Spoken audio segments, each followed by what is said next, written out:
बाजार आज और कल में आप सभी का स्वागत है। शो में हम आपको बताते हैं बाजार में आज का पूरा एक्शन, साथ ही कल के लिए क्या हो आपकी स्ट्रैटेजी। मैं हूं स्वाति रायना और आपकी तैयारी कराने के लिए हमारे साथ जी बिजनेस के मैनेजिंग एडिटर अनिल सिंह भी जुड़ चुके हैं। अनिल जी का स्वागत करते हैं। सर, आपका बहुत स्वागत है शो में। साथ ही हमारे साथ कौन से खास मेहमान हैं आज जानते हैं। हमारे साथ आज है सेठी फिनमार्ट के विकास सेठी। विकास जी, बहुत स्वागत है सर आपका। सारी पूरी रिसर्च टीम जैसा आप देख पा रहे हैं, परिचय करा दे। आशीष चतुर्वेदी से जानेंगे कैसा रहा आज का बाजार। टाटा मोटर्स और भारतीय एयरटेल के कैसे रहे नतीजे बताएंगे हमें कुशल गुप्ता। टाइटन और डॉक्टर रेड्डीज के नतीजों का अनुमान बताएंगे हमें देवांशी आशर। और साथ ही एमएससीआई में बदलाव से कैसे बढ़ेंगे निवेश के मौके, हम जानेंगे वरुण दुबे से। चर्चा की शुरुआत करें उससे पहले आज बाजार में कारोबार कैसा रहा, सबसे पहले इस पर एक नजर डाल लेते हैं। तो कल की सुस्ती के बाद आज हमने देखा बाजार ने शानदार कमबैक किया। आज जोरदार तेजी का दिन था और जोरदार तेजी के साथ ही बाजार बंद भी हुआ। सेंसेक्स करीब 400 तो निफ्टी 125 अंक चढ़कर बंद हुए। सबसे ज्यादा तेजी आज दिखाई बैंकों ने और आज का हीरो इसी के दम पर रहा कोटक बैंक, जिसमें 12% का जोरदार उछाल देखने को मिला, जिसके दम पर निफ्टी बैंक ने करीब 700 अंकों की छलांग लगाई। दरअसल एमएससीआई के नियमों में बदलाव की खबर ने आज बाजार का मूड सुधारने का काफी काम किया और उसी के बाद सुस्त सा पड़ा बाजार में ऐसा जोश आया कि निफ्टी एक बार फिर 11,900 के करीब पहुंच गया। तो ये तो आज के बाजार का हाल हमने आपको बताया है। एफआईआईज और डीआईआईज के डेटा पर भी एक नजर डाल लेते हैं। आज संस्थागत निवेशकों ने कितनी खरीदारी या फिर बिकवाली की है। एफआईआईज यानी विदेशी संस्थागत निवेशकों ने आज कैश मार्केट में करीब 3,515 करोड़ रुपए की खरीदारी की है। वहीं डीआईआईज यानी घरेलू संस्थागत निवेशकों ने करीब 1,570 करोड़ रुपए की बिकवाली की है।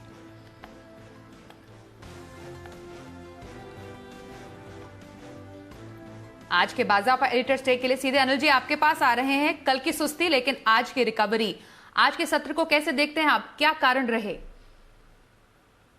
भारतीय बाजारों के लिए आज एक बड़े एक्शन वाला दिन रहा, जहां शुरुआत सुस्त हुई और सुस्त शुरुआत होने के बाद बाजार फिसले और फिसलने के बाद पहले घंटे तक थोड़े कमजोर रहे और बाद में धीमे धीमे रफ्तार पकड़ते हुए नजर आए। लेकिन आखिरी 1.5-2 घंटे में जो बाजार तेजी से भागे वो देखने लायक था। 2 बजे के बाद तो जो रिकवरी आई और जो तेजी बनी वो कल की कमजोरी और आज सुबह की मायूसी को बिल्कुल भुलाती हुई नजर आई।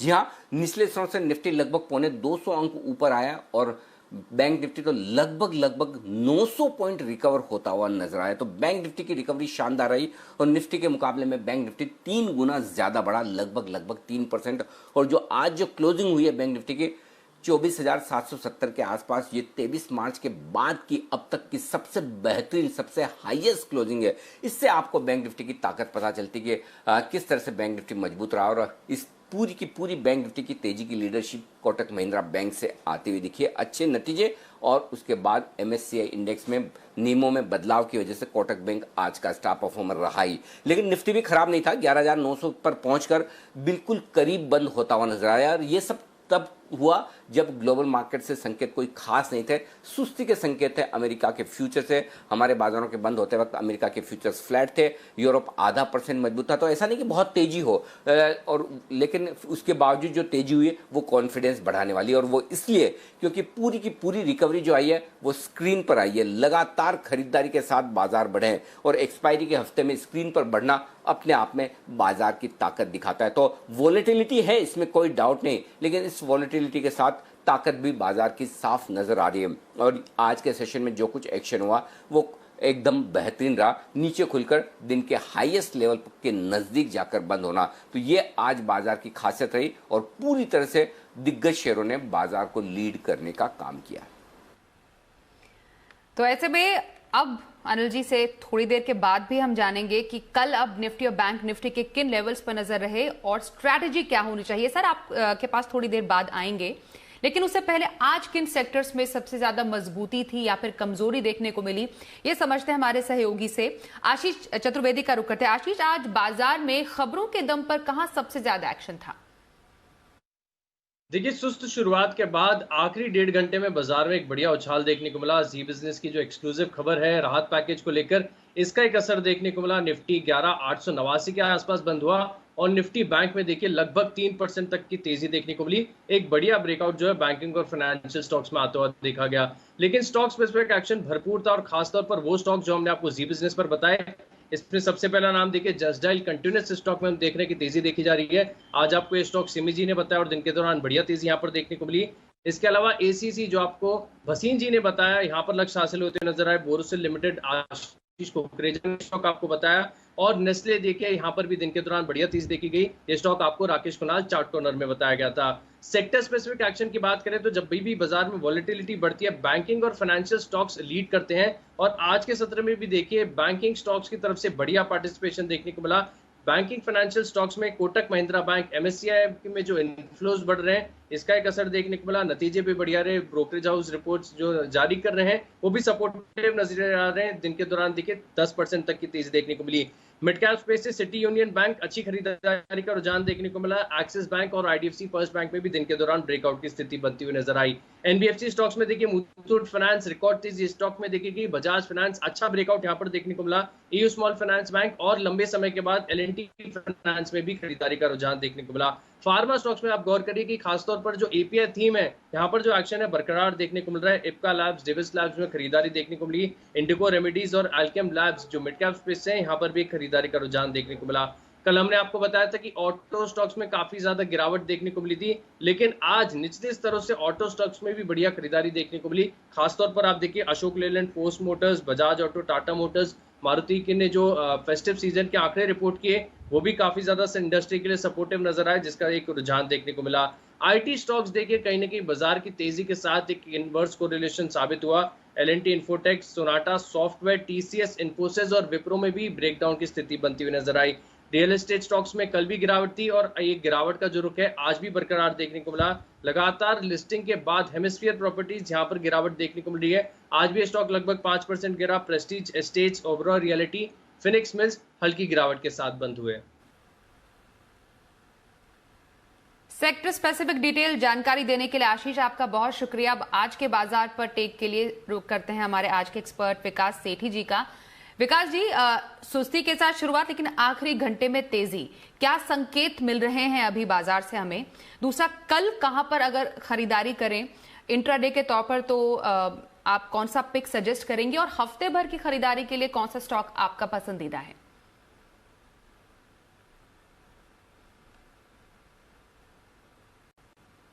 हाँ बिल्कुल स्वाति, देखिए बाजार में सुबह जिस हिसाब से कल यूएस के मार्केट्स में एक गिरावट देखी गई, उससे ऐसे लग रहा था कि हमारे बाजार में थोड़ी गिरावट हो सकती है, बट कई खबरें थी जिसके कारण से हमारे बाजार काफी पॉजिटिव हो गए और फिर दोपहर के बाद तो एक शानदार तेजी देखने को मिली, जिसमें एक मुख्य भूमिका तो स्टिमुलस पैकेज की एक्सपेक्टेशन है। जो कल एक एफएम की पीएमओ के साथ जो मीटिंग हुई है, उनकी मीटिंग कल, मुझे लगता है उसका एक असर देखने को मिला। इसके बाद जो नतीजे आए, खास करके महिंद्रा बैंक के नतीजे, फिर जो एमएससीआई में जो चेंजेस हो रहे हैं जिसके कारण से जो निवेश बढ़ेगा, तो उस सब का असर देखने को मिला। बाजार में एक बहुत ही शानदार तेजी हुई है तो मुझे लगता है आने वाले दिनों में भी ये तेजी कंटिन्यू होनी चाहिए। हालांकि थोड़े वोलेटाइल जरूर हो सकते हैं depending on the international cues because of the US election, but जहाँ तक कल के लिए स्टॉक का सवाल है, मेरी कल के लिए खरीदारी करने की सलाह रहेगी लॉरस लैब्स पे। ये एक जबरदस्त एपीआई बनाने वाली कंपनी है, बहुत परफॉर्मेंस रहा है पिछले कुछ महीनों में, बट मुझे लगता है कल के लिए भी ये स्टॉक अच्छा करेगा बिकॉज परसों इसके नतीजे आने वाले हैं और मैं ये मान रहा हूँ कि इसके नतीजे बहुत ही शानदार रहेंगे। और जिस तरह से आज फार्मा सेक्टर में भी एक फोकस था, मुझे लगता है कल भी फार्मा सेक्टर अच्छा करेगा। तो लॉरस लैब्स में 323 के लेवल पे आज बंद हुआ है, यहाँ पे खरीदारी करने की सलाह है। टारगेट है 332 रुपए का, स्टॉप लॉस रहेगा 319 का। और जहां तक पोजिशनल पिक के तौर पे रिकमेंडेशन है मेरी, वो स्टॉक रहेगा एक ऑटो सेक्टर से रिलेटेड कंपनी है, बैटरी बनाने वाली लीडिंग कंपनी। मुझे लगता है जिस तरह से ऑटो सेक्टर में एक जबरदस्त तेजी का रुख है, ऑटो ओईएम्स अच्छा कर रहे हैं और उसके साथ साथ foreign company, tyre manufacturers, battery manufacturers, सब में एक अच्छी तेजी बनी हुई है। सबके जिन के क्वार्टरली नंबर्स आए हैं, जैसे टायर कंपनीज के नंबर्स आए बहुत ही अच्छे हैं, ऑटो कंपोनेंट कंपनीज के नंबर्स भी अच्छे आ रहे हैं। तो मुझे लगता है बैटरी कंपनीज के भी अच्छे नंबर्स आएंगे, एक्साइड से भी अच्छी उम्मीदें हैं। मुझे लगता है ये स्टॉक आने वाले 7-10 दिनों में जो करंट लेवल से 162-63 के, यहाँ से ये 175 तक के टारगेट्स अचीव कर सकता है। स्टॉप लॉस रहेगा 157। तो कल की खरीदारी के लिए लॉरस लैब्स में खरीदारी की सलाह विकास जी की, और पोजिशनल पिक है उनका एक्साइड पर। बातचीत जारी रहेगी आपसे विकास जी, लेकिन उससे पहले अब टाटा मोटर्स ने सितंबर तिमाही के नतीजे आज पेश कर दिए हैं, और नतीजे अनुमान के मुताबिक रहे या फिर इससे बेहतर रहे हैं। एनालिसिस के लिए हमारे साथ हमारे सहयोगी कुशल गुप्ता जुड़ गए हैं। कुशल, जरा बताएं कैसे रहे टाटा मोटर्स के नतीजे? बिल्कुल स्वाति, देखिए सभी पैरामीटर्स पर नंबर्स तो बेहतर साइड पर देखने को मिल रहे हैं। इनफैक्ट अगर मैं रेवेन्यू की बात करूं तो हमारा जो अनुमान था 51,500 करोड़ का, उसके मुकाबले कंपनी ने 53,530 करोड़ का मुनाफा रेवेन्यू पोस्ट किया है। और ये इसलिए क्योंकि इनकी जो पैसेंजर व्हीकल सेल्स है वहां पर अच्छी बढ़ोतरी देखी गई है। बट ओवरऑल जिस आपका डिक्लाइन हमें देखने को मिला 18% का, अगर आप नेट हिसाब से देखेंगे रेवेन्यू में, वो इसलिए क्योंकि जेलआर की वॉल्यूम में गिरावट आई है और साथ ही जो भारत में कमर्शियल व्हीकल स्पेस है वहां पर गिरावट देखने को मिली है। और इसी वजह से अगर आप देखें तो ओवरऑल अगर आप देखेंगे तो कंपनी की मार्जिन जो है वो भी 12.3% के मुकाबले 11.4% आती हुई नजर आई है। हालांकि हमारे जो अनुमान था 8.7% का, उसको काफी कंफर्टेबली जो है कंपनी बीट करती हुई नजर आई है। और कंपनी का जो मुनाफा है, इनफैक्ट अगर आप घाटा इसको कहें, 314 करोड़ का घाटा कंपनी ने पोस्ट किया। हमारा अनुमान 2750 करोड़ के घाटे का था, तो सिग्निफिकेंटली घाटा जो हम अनुमान करके चल रहे थे उससे भी कम आता हुआ नजर आया है। इनफैक्ट मैनेजमेंट अब ये मान रही है कि जो कोरोना वायरस की सेकेंड वेव ऑफ इन्फेक्शन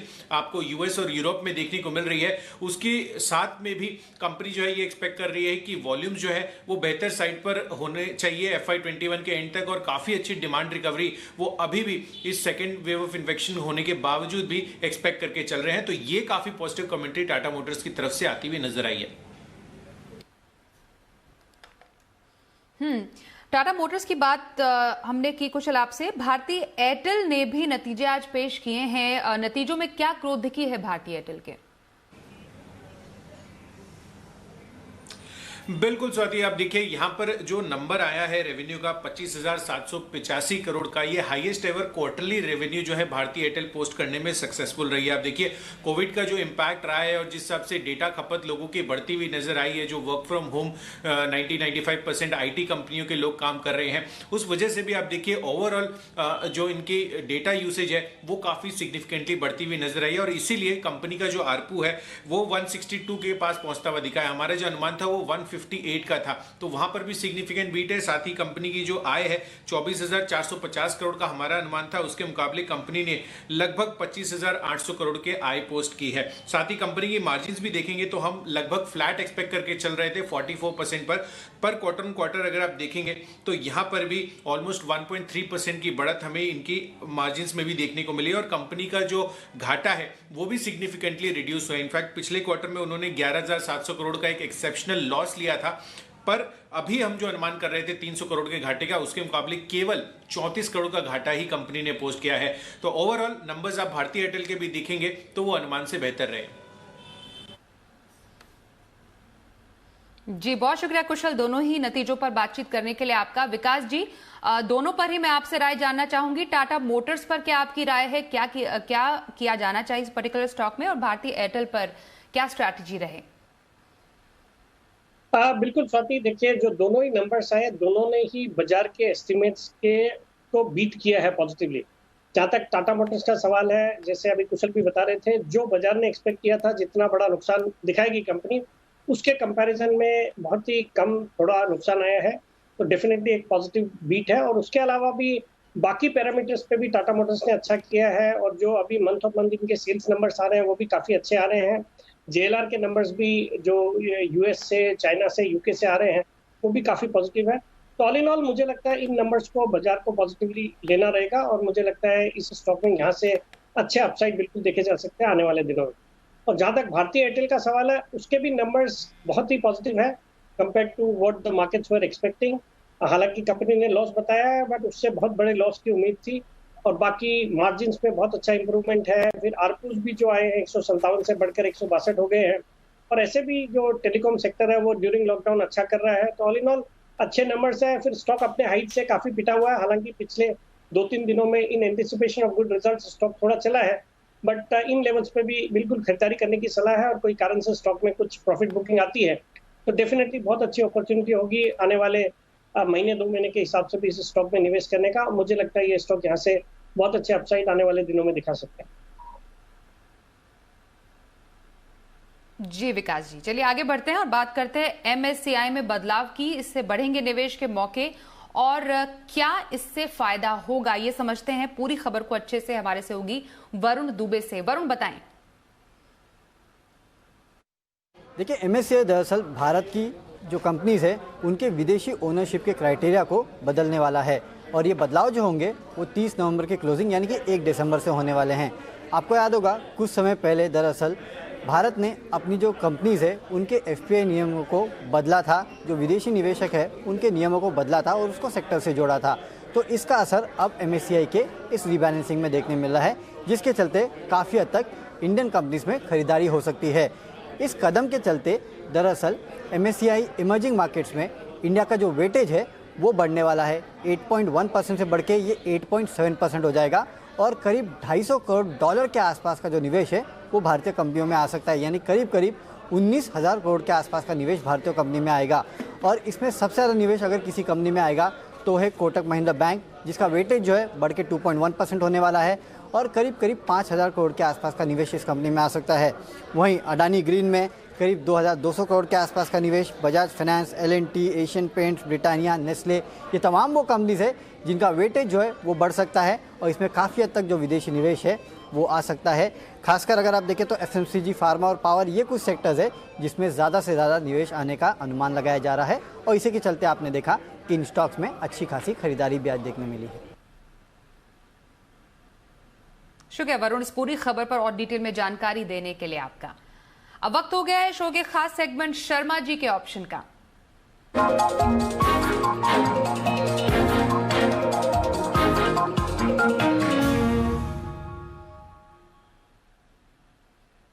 हमारे साथ जुड़ चुके हैं एचडीएफसी सिक्योरिटीज से वीके शर्मा। शर्मा सर, बहुत स्वागत है आपका एक बार फिर से शो में। बताइए आज कौन सा बम्पर कमाई का ऑप्शन कल के लिए आप बताएंगे?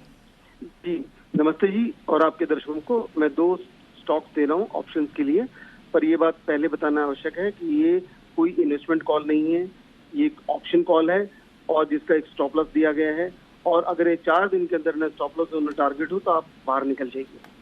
इसके साथ पहला जो मेरा स्टॉक है वो है एस्कॉर्ट्स, 1240 की कॉल, 11 रुपये 15 पैसे पे आप ले सकते हैं। स्टॉप लॉस 7 रुपये का रहेगा, टारगेट आप रख सकते हैं 18 रुपये का। दूसरा जो स्टॉक है वो है महानगर गैस, एमजीएल। यहाँ पे भी 860 की कॉल अब अक्टूबर की ले सकते हैं। दोनों ही कॉल एस्कॉर्ट्स और एमजीएल ये अक्टूबर की कॉल है। यहाँ पे आप 6 रुपये 90 पैसे भी ले सकते हैं। 860 की कॉल, स्टॉप लॉस रहेगा 4 रुपये और टारगेट रहेगा 12 रुपये। ये करीब आज 2.9% ऊपर था और 3 वीक का हाई है, तो इनके वॉल्यूम करीब करीब ठीक थे।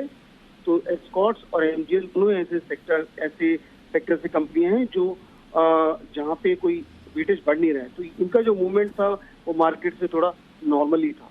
उस दृष्टि से आप ध्यान रखें, इस स्टॉप लॉस को ऊपर बढ़ाते जाएं और जरूरत पड़ने पे प्रॉफिट बुक कर लें। धन्यवाद, जय हिंद। शो में अब जानते हैं बाजार पर कल की क्या हो स्ट्रैटेजी। सीधे चलते हैं अनिल जी के पास। अनिल जी, कल बाजार को कहां से ट्रिगर मिलेंगे और निफ्टी और बैंक निफ्टी के किन अहम लेवल्स पर नजर रहेगी? भारतीय बाजारों में कल का ट्रेडिंग सेशन काफी एक्शन भरा रहने वाला है। एक तो मंथली एक्सपायरी के ठीक 1 दिन पहले का एक्शन होगा, लेकिन इसके साथ ही क्योंकि ग्लोबल मार्केट्स भी काफी उतार चढ़ाव दिखा रहे हैं, कल अमेरिका में तेज गिरावट दिखी, आज डाउ फ्यूचर्स एकदम सुस्ती के साथ ट्रेड कर रहे थे, तो ये अंदाजा लगाना मुश्किल है कि अमेरिकी बाजारों में एक्शन तेजी की तरफ होगा या मंदी की तरफ, और साथ ही डाउ फ्यूचर्स पर रहेगी नजर। तो शुरुआत आपको अमेरिका से मिलेगी, लेकिन उसके बाद भारतीय बाजार अपने रंग में आते हुए नजर आएंगे और वो साफ नजर आ रहा है, तेज गिरावट में खरीदारी और बढ़िया ऊपर के लेवल पर प्रॉफिट बुकिंग। तो खरीदारी कहां से आ सकती है वो नोट कर लीजिए। 11,725, 11,775 कल के लिए मजबूत सपोर्ट के तौर पर काम करेगा और 11,975, 12,025 वो ऊपरी रेंज होगी जहां पर प्रॉफिट बुकिंग आने की संभावना है। 11,935 को पार करके अगर आगे बढ़े तो फिर 11,975, 12,025 ये निफ्टी का फाइनल टारगेट होगा कल के लिए। जहां तक बैंक निफ्टी का सवाल है, बहुत ही बेहतरीन क्लोजिंग आती हुई दिखी है और उस लिहाज से बैंक निफ्टी की रेंज ऊपर की तरफ शिफ्ट होती हुई दिख रही है और अब कल बैंक निफ्टी के लिए 24,300, 24,450 ये रेंज होगी जो बहुत मजबूत सपोर्ट के तौर पर रहेगी और एक बार 24,825 को पार करके बैंक निफ्टी टिका तो 24,225 तक ये जाने की भी संभावना बैंक निफ्टी के लिए खुल जाती है। तो 24,800 25,000 दो छोटी रुकावट है और फाइनल टारगेट 25,200 के आसपास का बैंक निफ्टी के लिए निकल कर आता है। रिजल्ट सीजन के लिहाज से भी कल का दिन बड़ा एक्शन भरा रहेगा। निफ्टी की 5 दिग्गज कंपनियों के नतीजे हैं, तो लंबी लिस्ट है नतीजों की भी, और उस लिहाज से बाजार में एक्शन रहेगा भरपूर और इसके लिए आपको रहना है तैयार।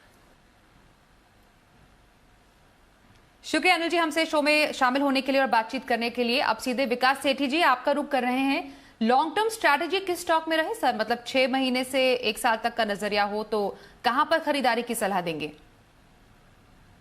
बिल्कुल साथी, लॉन्ग टर्म के लिए आज मैं रेकमेंड करना चाहूंगा housing finance company LIC housing finance को।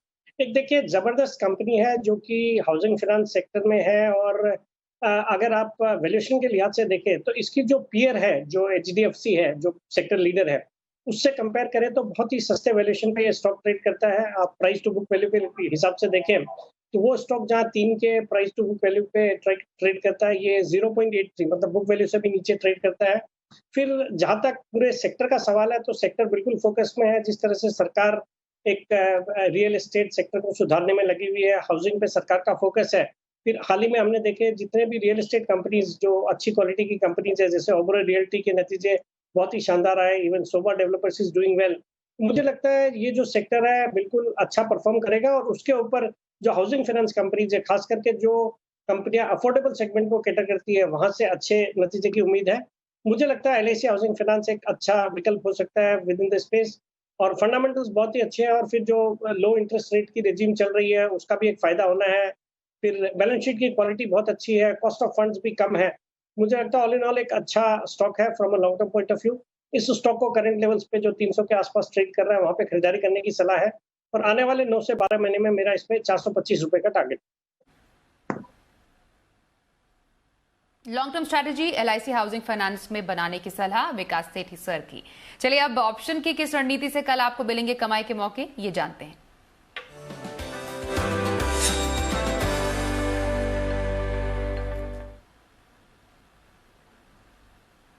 ऑप्शन की स्ट्रैटेजी बताने के लिए हमारे साथ एक्सिस सिक्योरिटीज के राजेश पालवे। राजेश जी बहुत स्वागत है सर आपका शो में। बताइए कहां पर मौके बन रहे हैं कल ऑप्शंस में? या गुड इवनिंग स्वाति जी। देखिए आज जिस तरीके से मार्केट ने रिकवरी दी और देखे डेटा तो काफी पुट राइटर एग्रेसिव थे, और लोअर स्ट्राइक प्राइस पे हमने देखा कि आज काफी पुट राइटर एग्रेसिव थे। तो इससे ये व्यू बनता है कि मार्केट यहाँ से हायर साइड की तरफ ही रहेगा, और एक बेस बना के मार्केट वापस से बाउंस किया है। तो आज अब 11,800 850 के ऊपर हम ट्रेड कर रहे हैं, तो ये लेवल के ऊपर हम ट्रेड करते रहेंगे तो हमें लगता है यहाँ से एक बार और मार्केट अटेम्प्ट करना चाहिए, 11,900 950 की तरफ मूव करते हुए दिखना चाहिए। तो हम 11,900 का कॉल ऑप्शन बाय करने की सलाह देंगे, जो कि 64 रुपीज के आसपास आज क्लोज हुआ। इसमें 40 रुपीज का स्टॉप लॉस रख लें, और हमें लग रहा है इसमें जो टारगेट बनना चाहिए वो करीब 100 से 110 रुपए तक के टारगेट आते हुए दिखना चाहिए, क्योंकि मार्केट के सेटअप के हिसाब से मार्केट कल के सेशन में 11,900 के ऊपर क्रॉस होते हुए दिखना चाहिए, क्योंकि मार्केट में काफी अच्छी buying action large cap stocks में आज देखने को मिली, और सारे सेक्टर्स में आज एक अच्छा बाइंग का रुझान था। तो हमें लग रहा है ये मोमेंटम कल के सेशन में भी कंटिन्यू रहेगा। तो 11,900 का कॉल ऑप्शन बाय करने की सलाह दे रहे हैं। कल के सेशन में अगर स्टॉक स्पेसिफिक किसी को ट्रेड करना है तो उसमें हमें लगता है कि टाटा मोटर को बाय करके चलना चाहिए कल के सेशन में, जो कि करीब आज 135-36 के आसपास बंद हुआ है। इसमें स्टॉप लॉस रख ले 132 के आसपास, और टारगेट हमें लग रहा है कल के सेशन में जो आना चाहिए टाटा मोटर में 145 तक के टारगेट आते हुए दिखना चाहिए। तो ऑटोमोबाइल टेक से टाटा मोटर भी बाय किया जा सकता है।